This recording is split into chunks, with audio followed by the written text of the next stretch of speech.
मैं एके राय आप सभी का अपने YouTube चैनल मैथ्स विद एके राय पर स्वागत करता हूं।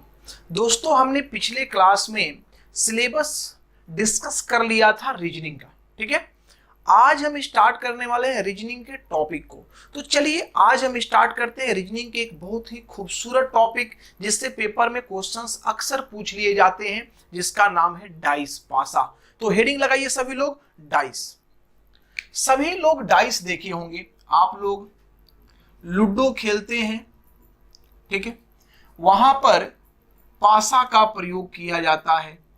उसी को आप फेंकते हैं जिसके 6 सरफेसेस होते हैं, उस पर 1 2 3 4 5 6 पॉइंट्स इंडिकेट किए हुए रहते हैं। उसको आप फेंकते हैं, फिर आप काउंट करते हैं कि मेरा नंबरिंग क्या हो, उसके अनुसार आप गेम खेलते हैं। तो ठीक वही बात है, यहां पर हमें पासा के बारे में जानकारी प्राप्त करनी है। तो सबसे पहले बात हम करेंगे पासा है क्या। तो पासा एक 3 डायमेंशनल फिगर है। क्या है भाई? एक 3D फिगर है। पासा है क्या? तो एक 3D फिगर है जिसमें आपको 6 सरफेसेस होते हैं। सतह, हिंदी में बोलेंगे सतह, ठीक है। 6 सतह होता है, 8 वर्टेक्स होते हैं, 8 शीर्ष होता है और 12 साइड्स होते हैं। साइड्स करने का मतलब किनारा होता है। एज भी उसको बोल सकते हैं, एज भी बोल सकते हैं किनारा को। तो ये देखिए, ये आपको भाई ये होता है। अब ये दिखता कैसे है हम आपको बता देते हैं कैसे दिखता है। आप एक घन को देखिए, एक घन, आप घन देखे होंगे, उसी घन के आकृति का वो होता है। बस किया जाता है कि जो ये कॉर्नर है, इस कॉर्नर को थोड़ा सा मुलायम काट करके कर दिया जाता है ताकि ये लुढ़क सके। इस तरह का ही होता है ये। जैसे मान लीजिए ए है, बी है, सी है, डी, ई, एफ, जी और ये एच है। तो इसी प्रकार का होता है, लेकिन जो ये इसका कॉर्नर है ना, इसको थोड़ा सा कट कर दिया जाता है ताकि ये कॉर्नर नहीं रहे, ये चिकना हो जाए, ताकि आप जब इसको स्लाइड करें तो वो लुढ़क जाए। ठीक है, लेकिन बात रहा कि ये तो आपका डाइस हो गया। पेपर में डाइस से क्या क्वेश्चन पूछते हैं, क्या क्वेश्चन बनता है, इस पर हम चर्चा करते हैं। ये तो इसका परिचय हो गया। ठीक है, देखिए बात को समझिए। जब आप डाइस को सामने से देखेंगे, तो डाइस आपको इस प्रकार से नहीं दिखता है। डाइस दिखता कैसे है? तो वो आपका इस प्रकार का दिखेगा, जैसा हम अभी आपको फिगर बना रहे हैं। आप ध्यान से देखेंगे, जब आप डाइस को सामने से देखेंगे तो वो आपको इस प्रकार का दिखेगा। अर्थात जब आप सामने से देखते हैं तो आपको इसके 3 सतह ही दिखाई देते हैं। कौन कौन सतह भाई? ऊपर वाला सतह, फ्रंट और ये राइट सरफेस। तो इसमें जो 6 सतह होते हैं उसमें कौन किसके अपोजिट होता है, इसका जानकारी ले लें। कौन दिखता है, कौन छिपा हुआ रहता है, इसके बारे में पहले चर्चा करते हैं। देखिए, जब आप देखिएगा सामने से डाइस को, तो ये आपका वो फ्रंट सरफेस, फ्रंट पर है, तो आप इसे बोल सकते हैं फ्रंट सरफेस। ठीक है, फ्रंट सरफेस। ठीक है, फ्रंट सरफेस को बोलते हैं सामने वाला सतह, सामने वाला सतह। ठीक है, अब कल्पना करिए सामने वाले सतह के पीछे, जस्ट इसके पीछे, अर्थात इधर से एक सरफेस होगा जिसको आप बोलेंगे बैक सरफेस। क्या बोलेंगे भाई? Back surface, back surface. ठीक है, पीछे वाला सतह, पीछे वाला सतह ये हो गया। ये दोनों एक दूसरे के विपरीत होते हैं, ये front back, opposite front back. अब बात करते हैं यहां से, ये आपका टॉप सरफेस हुआ, टॉप, ऊपर वाला टॉप सरफेस। ठीक है, टॉप सरफेस, टॉप सरफेस, ऊपरी सतह, ऊपरी सतह। ठीक है, इसका जस्ट अपोजिट आपका होगा बॉटम सरफेस, जस्ट इसके नीचे, टॉप वाले के नीचे से। तो नीचे से घुसिएगा तो इधर कहीं आएगा, इसके जस्ट नीचे, तो ये आपका होगा बॉटम सरफेस, बॉटम सरफेस जो छिपा हुआ है। तो इसका जस्ट अपोजिट होता है बॉटम सरफेस। ठीक है भाई, जिसको बोलते हैं निचला सतह, निचला सतह। अब ये आपका है राइट साइड से और ये आपका लेफ्ट साइड से, तो ये आपका है राइट सरफेस, ये आपका है राइट सरफेस, राइट सरफेस, ठीक है। दायां सतह, दायां सतह, तो इसका जस्ट अपोजिट आपका होगा लेफ्ट सरफेस। इसके जस्ट इधर, इधर कहने का मतलब इधर से जो आपका सरफेस होगा, इधर से जो आपका सरफेस होगा, इधर से जो इसके पीछे छिपा हुआ सरफेस है, जो इसके पीछे छिपा हुआ सरफेस है, वो आपका कहलाएगा लेफ्ट सरफेस, लेफ्ट सरफेस, ठीक है भाई। लेफ्ट सरफेस अर्थात बायां सतह, बायां सतह। मेरे भाई इसमें होता क्या है कि ये तीन सतह जो हैं वो आपको दिखाई देते हैं, ये तीन सतह दिखाई देते हैं, ये दिखाई देते हैं, और ये जो तीन सतह आपके हैं ये दिखाई नहीं देते हैं, ये छिपे हुए रहते हैं, ये आपके छिपे हुए रहते हैं, छिपे हुए रहते हैं, अर्थात ये हिडन रहते हैं, और आपसे इन हिडन सरफेस के बारे में ही पूछा जाता है। तो ये था जानकारी आपको किसके बारे में भाई, तो ये जानकारी था कि डाइस है क्या, डाइस को जब आप सामने से देखते हैं तो वो दिखता कैसे है, इसमें कितने सतह होते हैं, कितने किनारे होते हैं, कितने शीर्ष होते हैं, इसके बारे में हमने आपको जानकारी दिया। अब हम स्टार्ट करते हैं कि डाइस से जो क्वेश्चन पेपर में पूछे जाते हैं, जो हमारे एग्जाम में क्वेश्चंस आते हैं, वो किस प्रकार से आते हैं और किस किस एग्जाम में ये क्वेश्चंस पूछे जाते हैं, ये दोनों बातों पर अब हम जिक्र करेंगे। तो देखिए, जो डाइस है वो आपका एसएससी में आता है 1 नंबर का, जब भी आएगा तो 1 नंबर का आएगा। रेलवे में आता है, जब भी आएगा 1 नंबर का आएगा, ठीक है। बैंक में नहीं आता है, बैंक में कभी भी नहीं पूछेगा। डिफेंस का एग्जाम देंगे, डिफेंस का एग्जाम तो 1 नंबर का आएगा। डिफेंस कहने का मतलब यहाँ कोई स्टेट पुलिस हमने बोल दिया या एयरफोर्स वाई ग्रुप बोल दिया, ऐसे कोई भी आप, या फिर एसएससी जीडी हमने बोल दिया, तो ऐसे करके आप डिफेंस का कोई पेपर देते हैं तो उसमें भी इससे एक क्वेश्चन पूछा जाता है, लेकिन बैंक में इससे नहीं जाता। अब देखिए 4 तरह की पॉसिबिलिटी बनती है इसमें, 4 तरह की पॉसिबिलिटी बनती है। वो चारों पॉसिबिलिटी क्या है हम इस पर पहले चर्चा करेंगे। देखिए क्वेश्चन पूछने की पॉसिबिलिटी, क्वेश्चंस कैसे कैसे पूछे जाएंगे, ठीक है। हम पहला केस डिस्कस करते हैं कि पहला प्रकार का क्वेश्चन क्या पूछा जाएगा। जब वो आपको 1 डाइस दिया हो, 1 डाइस गिवन, 1 डाइस गिवन, जब पेपर में आपको 1 डाइस दिया गया हो और 1 डाइस पर क्वेश्चन पूछा जाए, अर्थात आपको मान लीजिए, सपोज करिए कि इस तरह से 1 डाइस आपको दे दिया गया, ठीक है, ये डाइस आपको दे दिया गया, यहां पर है 4, यहां पर है 2, यहां पर है 1, और अब आपसे पूछा जा रहा है कि बताइए इसके मतलब 1 के विपरीत सतह पर क्या होगा, 4 के विपरीत सतह पर क्या होगा, 2 के विपरीत सतह पर क्या होगा, ऐसे क्वेश्चंस पूछे जाएंगे। तो ये 1 डाइस जब होता है तब क्वेश्चन पूछा जाता है, 1 डाइस आपको दिया हुआ है। दूसरा केस बनेगा 2 डाइस गिवन, 2 डाइस गिवन, जब 2 डाइस आपको दिया गया हो, ठीक है, इस तरह से 2 डाइस आपको बना करके दिखा देंगे। ये एक आपका ये हो गया, जैसे यहां पर दे दिया 4 3 2 3 4 5। अब यहां बोलेगा कि 3 के विपरीत क्या होगा, 4 के विपरीत क्या होगा, ऐसे ऐसे करके आपसे क्वेश्चन पूछे जाएंगे। लेकिन जब आप केस 2 डिस्कस करेंगे, अर्थात 2 डाइस जब गिवन करके क्वेश्चन आपसे पूछा जाएगा, ठीक ना, यहां गिवन कर दीजिए, तो उस केस में क्या होगा भाई, इसमें 3 पॉसिबिलिटी और बनेगी, 3 पॉसिबिलिटी और बनेगी। क्या क्या भाई, पहला पॉसिबिलिटी बनेगा कि 1 सरफेस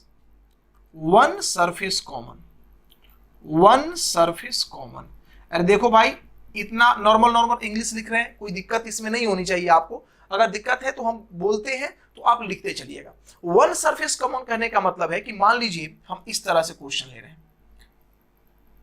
इस तरह से हमने मान लिया क्वेश्चन लिया, ठीक है, यहां पर 4 है, यहां 3 है, यहां आपका 2 है, ठीक है, इसमें क्या है, तो यहां आपका 4 हो गया, यहाँ 5 हो गया, यहाँ 1 हो गया। तो देखिए यहाँ पर कौन सा, यहाँ भी 4 है और यहाँ भी 4 है। इसका मतलब क्या है कि 1 सरफेस क्या है, दोनों में कॉमन है। तो एक क्वेश्चन बनेगा कि 1 सरफेस कॉमन हो, दूसरा क्वेश्चन बनेगा 2 सरफेस कॉमन हो, 2 सरफेस कॉमन हो, 2 सरफेस कॉमन हो। जैसे कि यहां पर है देखिए 4 4 3 3, 2 सरफेस कॉमन हो गया। तीसरा बनेगा आपका कि no surface common, no surface common, कोई भी सतह उस पर कॉमन नहीं हो। जैसे मान लीजिए इस तरह से क्वेश्चंस दे दिए जाएंगे, यहां पर आ गया 4 3 2, ठीक है, और यहां पर आपके दे दिए गए 1 5 6। अब देखिए यहां कोई भी सतह कॉमन नहीं है। अब कुछ बच्चों को यह भी मन में मैंने उठ रहा होगा प्रश्न कि ऐसा भी तो हो सकता है कि तीनों सतह कॉमन हो, 3 सरफेस कॉमन हो, 3 सरफेस कॉमन, सरफेस कॉमन हो। तो मेरे भाई ऐसा नहीं होगा। अगर 3 सरफेस कॉमन होगा तो उस केस में वो दोनों डाइस क्या हो जाएंगे, सेम हो जाएंगे। 3 सरफेस जैसे ही कॉमन होगा तो ये डाइस और ये डाइस, जो 2 डाइस आपको दिखाई जा रहा है वो एक ही डाइस है, बस आपको घुमा करके दिखाया जा रहा है। मतलब जो पहले आपको फ्रंट में दिखता था हो सकता है कि वो आपको बैक में दिख रहा हो, मतलब उसको रोटेट कर दिया गया, घुमा दिया गया। लेकिन ये केस आपका कभी भी पॉसिबल नहीं है, ये आपसे नहीं पूछा जाएगा। अर्थात 2 डाइस जब गिवन रहेंगे तो उस केस में ये 3 पॉसिबिलिटी बनेगी। जब हम 2 डाइस वाला क्वेश्चन डिस्कस करेंगे तो ये तीनों पॉसिबिलिटी हमें डिस्कस करना पड़ेगा। आगे बात करते हैं। अब तीसरा पॉसिबिलिटी क्या है भाई, more than 2 dice given, more than 2 dice given. जब 2 से अधिक डाइस दे दे, 3 डाइस 4 डाइस 5 डाइस दे के क्वेश्चन पूछे तो उस पर क्वेश्चन पूछा जाएगा। उसके बाद आपका चौथा जो होगा और आखिरी जो होगा वो आपका होगा ओपन डाइस। ओपन डाइस मतलब इस डाइस को ही खोल करके दे दिया जाएगा। मतलब इस तरह से मान लीजिए आपको दे दिया गया, इस तरह से आपको खोल करके डाइस दे दिया गया, ऐसे दे दिया गया, और इस पर अंक अंकित कर दिया जाएगा 1 2 3 4 5 6, और आपसे पूछ लिया जाएगा कि बताओ भाई 2 के विपरीत क्या होगा, 3 के विपरीत क्या होगा, 4 के विपरीत क्या होगा। तो ये आपके क्वेश्चंस पूछने के तरीके हैं पेपर में, जहां पर ये 4 तरीके से क्वेश्चन आपसे पूछे जाएंगे। तो चलिए अब हम स्टार्ट करते हैं। पहला केस, फर्स्ट केस, जब 1 डाइस गिवन हो तो वहां पर हमारा कंसेप्ट क्या होता है, इस पर हम चर्चा करते हैं। देखते हैं कि 1 डाइस गिवन के केस में क्या होता है। आप हेडिंग लगा लो। पहला केस आपका जो क्या है भाई, 1 डाइस गिवन, 1 डाइस गिवन, इस पर हम थोड़ा सा चर्चा करते हैं। देखिए जब आपको पेपर में एक ही डाइस दिया गया हो तो वहां पर क्वेश्चन जो बनता है वो बनता है कि ये डाइस कैसा है, ठीक है, इस डाइस का क्या नाम है, यह किस प्रकार का डाइस है। इस तरह के क्वेश्चंस बनते हैं। जैसे मान लीजिए एक डाइस दे दिया, तो जैसे ही सिंगल डाइस देकर के आपसे क्वेश्चन पूछेगा, अब क्या इस पर लिखा है वो बाद में बात करेंगे, लेकिन जैसे ही सिंगल डाइस आपसे पूछा जाए तो वहां पर 2 टाइप बन जाता है। क्या भाई कि ये डाइस है क्या, तो डाइस है क्या और इसके कितने प्रकार होते हैं। जब ऐसा प्रश्न उठेगा तो इसके 2 प्रकार होते हैं। पहला प्रकार क्या है भाई, स्टैंडर्ड डाइस, स्टैंडर्ड डाइस, ठीक है, जिसको बोलते हैं मानक पासा, मानक पासा। और दूसरा डाइस आपका होता है जनरल डाइस, जनरल डाइस, जिसको बोलते हैं सामान्य पासा, सामान्य पासा। अब प्रश्न उठता है कि भाई मानक पासा क्या है, सामान्य पासा क्या है, इसके बारे में चर्चा की जाए। तो देखिए स्टैंडर्ड डाइस क्या है, मानक पासा क्या है, जो पासा से हम लोग खेलते हैं, ठीक है। हम लोग जिस पासा का प्रयोग करते हैं उसमें आप देखिएगा बचपन में जब हम लोग चीटिंग करते थे तो हम लोग क्या करते थे कि लूडो की गोटी को आप 1 ऊपर कर देते थे और 6 को नीचे कर देते थे, और डायरेक्ट हम लोग ऐसे उलट कर रख देते थे।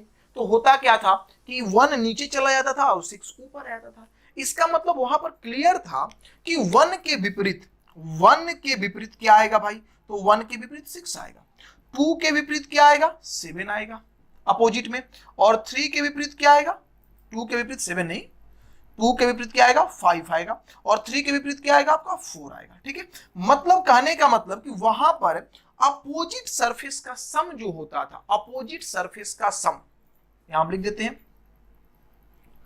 अपोजिट सरफेस, सरफेस मतलब विपरीत सतह, अपोजिट सरफेस का सम जो होता था, योग जो होता था वो कितना होता था 7। अपोजिट सरफेस का सम क्या होता था 7। लेकिन ये देखने से कैसे पता चलेगा भाई कि अपोजिट सरफेस का सम 7 हो रहा है, क्योंकि अपोजिट सरफेस तो हमको दिखता नहीं है। अरे हमको तो 3 ही सतह दिखता है ना, और उस 3 ही सतह के आधार पर हमको बताना होता है कि वो क्या है भाई, वो कौन सा डाइस है। तो इस केस में आपको ये जानना होगा कि जब अपोजिट नहीं दिखता है तो दिखता है हमको एडजेसेंट। तो जब अपोजिट सतह का सम 7 है तो कभी भी एडजेसेंट सतह का सम 7 नहीं होगा। यहां लिखेंगे कि sum of 2 adjacent side, sum of 2 adjacent side not equal to 7। कहने का मतलब है कि 2 संलग्न सतह जो हो, जैसे यहां पर हम मान लीजिए एक डाइस बना रहे हैं, ये आपका डाइस रहा, ठीक है, ये डाइस रहा, यहां आपका है 4, यहां है 1, यहां है आपका 2। अब देखिए, अब कोई भी 2 संलग्न सतह ले लीजिए, चाहे आप 2 4 ले लीजिए, 2 + 4 क्या आ जाएगा 6 आ जाएगा, 4 + 1 ले लीजिए क्या आ जाएगा 5 आ जाएगा, 2 + 1 ले लीजिए क्या आ जाएगा आपका 3 आ जाएगा। कभी भी ये 7 नहीं आएगा। कहने का मतलब कि 2 संलग्न सतह का सम कभी भी 7 नहीं आएगा।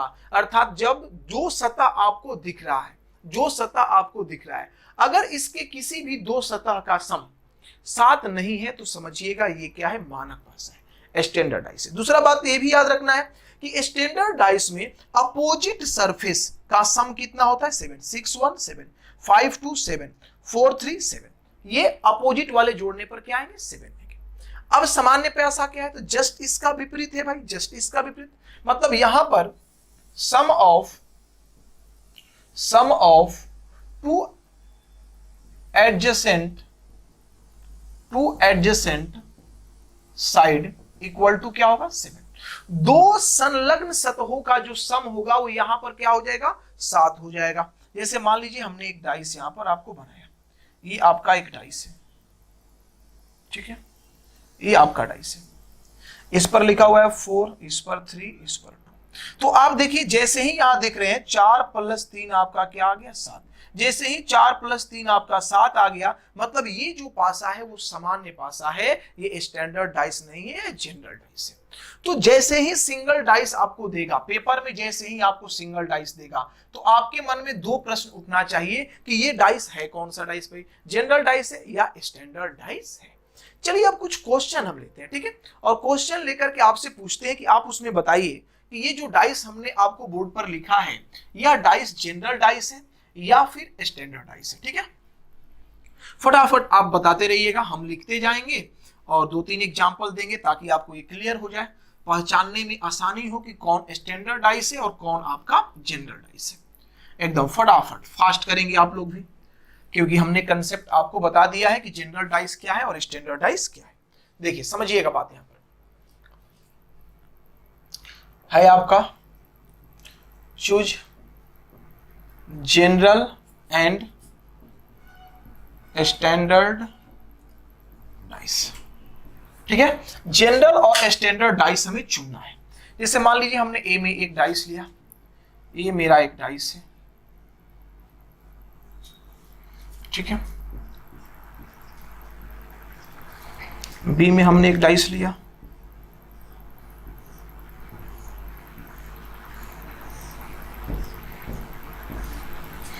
ठीक है, सी में हमने एक डाइस लिया,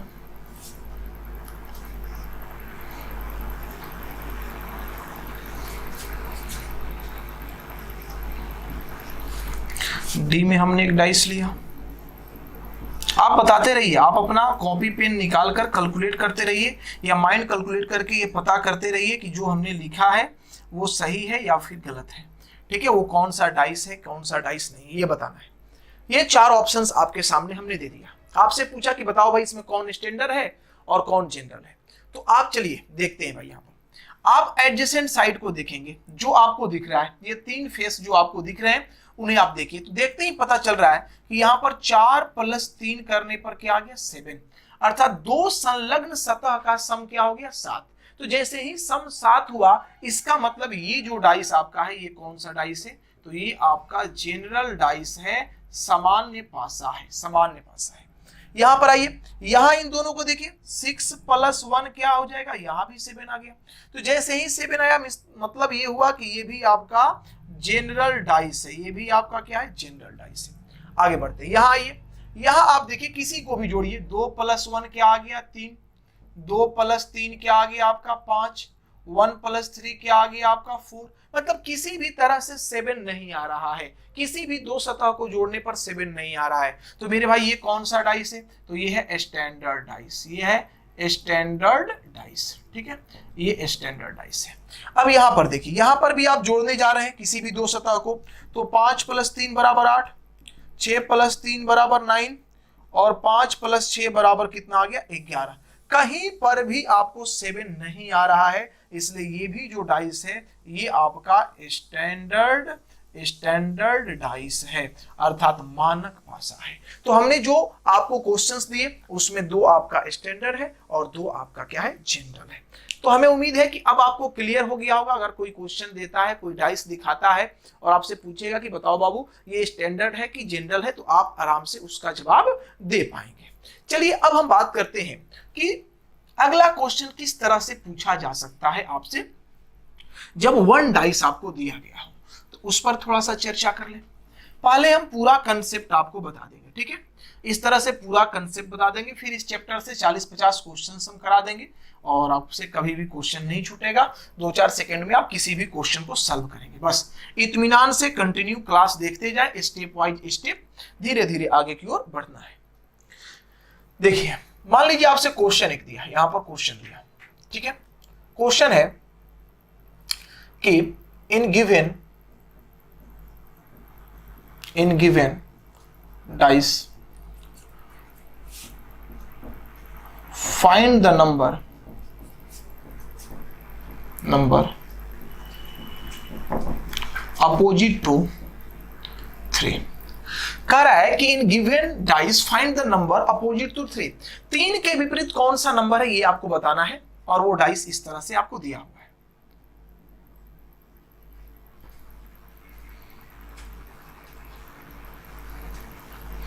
ठीक है,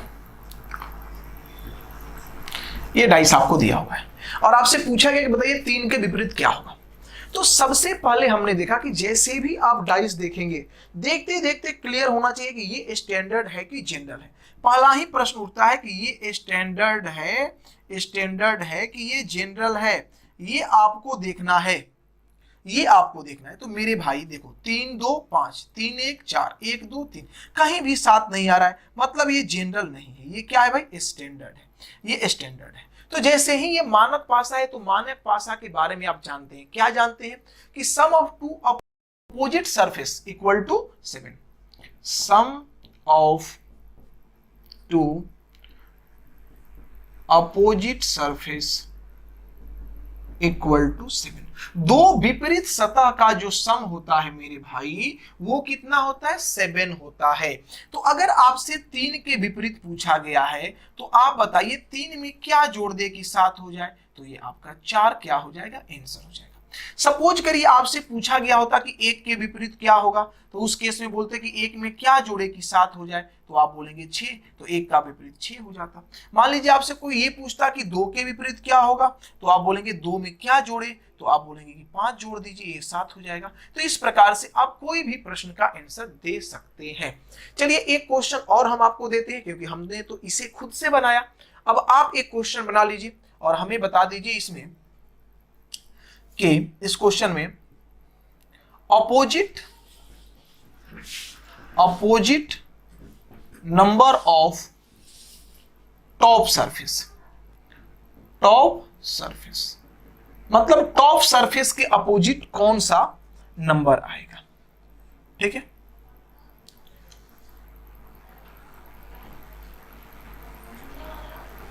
ठीक है, अपोजिट सरफेस आपको बताना है किसका भाई, टॉप का। टॉप वाले सरफेस का विपरीत सतह कौन सा होगा, मतलब ऊपरी सतह का। तो आप फिर वही देखेंगे, आप एक बार सोच लीजिए आंसर क्या होगा, फिर हम बताते हैं।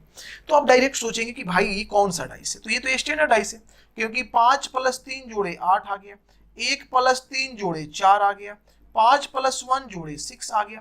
मतलब हर हाल में मेरा 7 किसी भी तरह से नहीं आ रहा है, मतलब ये स्टैंडर्ड डाइस है। और जैसे ही स्टैंडर्ड डाइस है, आपसे पूछा गया टॉप सरफेस के अपोजिट, तो टॉप सरफेस पर क्या है आपका 1 है। इनडायरेक्टली आपसे ये पूछा जा रहा है कि 1 का अपोजिट क्या होगा, तो आप बोलेंगे कि 1 में क्या जोड़े कि 7 हो जाए, तो आप बोलेंगे 6 जोड़ा जाए, तो 6 से इसका आंसर हो जाएगा, अर्थात 1 के अपोजिट सरफेस पर क्या होगा आपका 6 होगा। तो ये एक तरह के ऐसे प्रश्न आपसे पेपर में बनाए जा सकते हैं। अब अगले तरह का प्रश्न देखते हैं भाई कि अगला किस प्रकार का प्रश्न बनाएगा। ये स्टैंडर्ड डाइस का था क्वेश्चन। अब इसी में जनरल डाइस पर भी क्वेश्चन आपसे पूछे जा सकते हैं। ये अभी हम लोग चल रहे हैं केस फर्स्ट, जिसमें हम लोग डिस्कस कर रहे हैं किसके बारे में भाई, तो व्हेन 1 डाइस इज गिवन, जब एक आपको पासा दिया हुआ है उस समय क्या क्या हो सकता है। ठीक है, चलिए आइए यहां पर देखिएगा आप अगला क्वेश्चन। अगला क्वेश्चन जैसे इस तरह से बना, आपसे पूछा गया कि बताइए बॉटम सरफेस के अपोजिट क्या होगा, कि अपोजिट क्या होगा, बॉटम सरफेस के अपोजिट क्या होगा। जैसे ये डाइस आपको दिया हुआ है,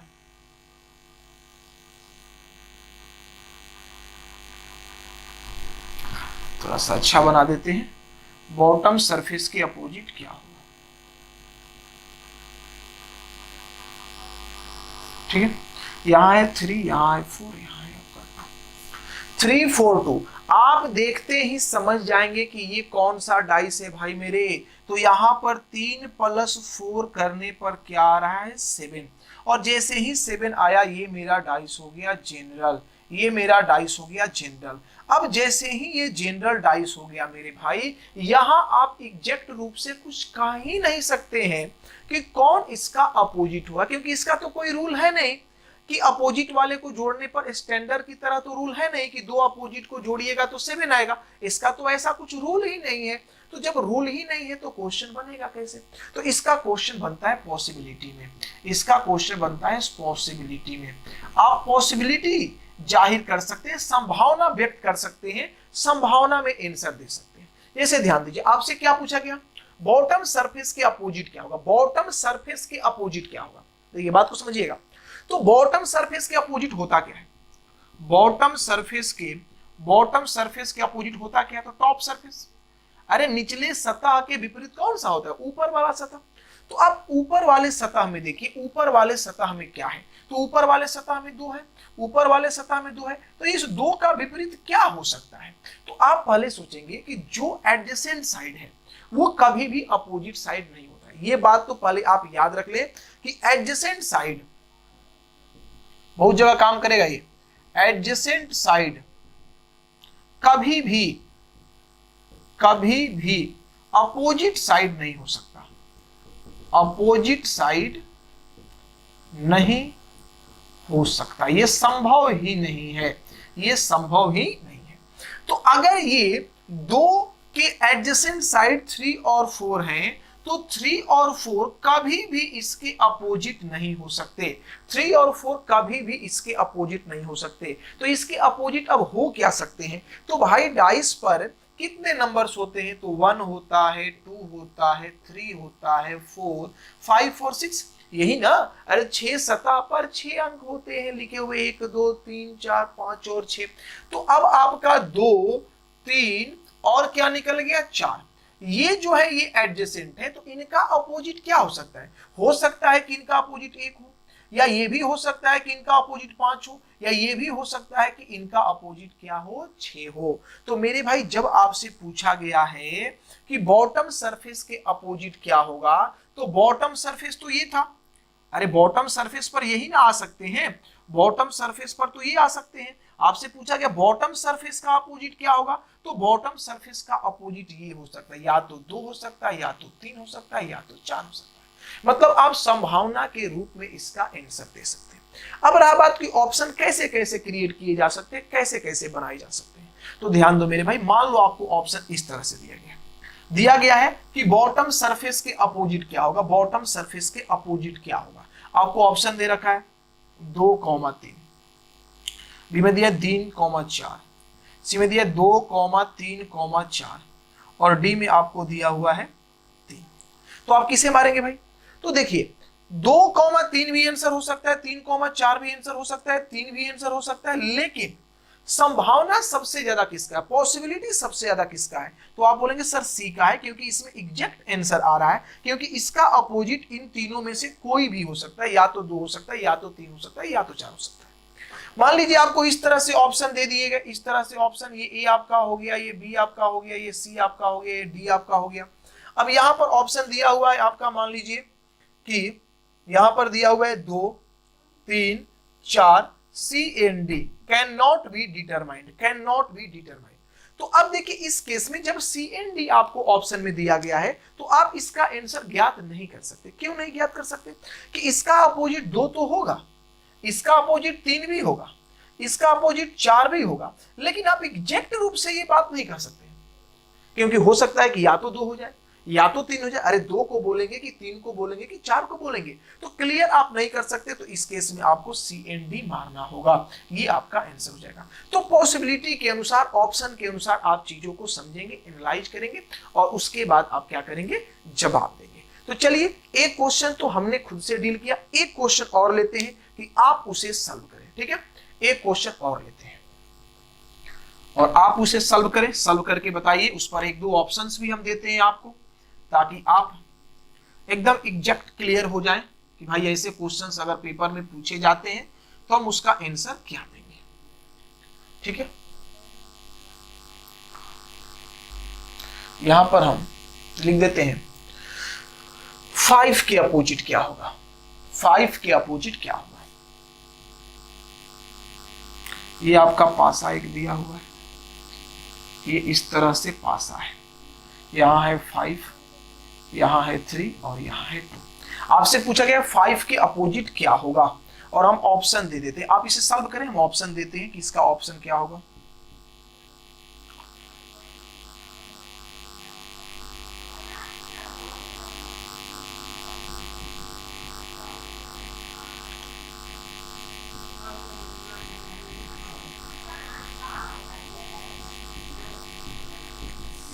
ये ऑप्शन आपका है, आप इसे जवाब दें। तो आप कहेंगे सर यहां पर आप बताइए पहले ये डाइस है कौन सा, तो 5 + 2 अर्थात कितना हो गया 7, और जैसे ही 7 हुआ ये मेरा जनरल डाइस हो गया, ये मेरा जनरल डाइस हो गया।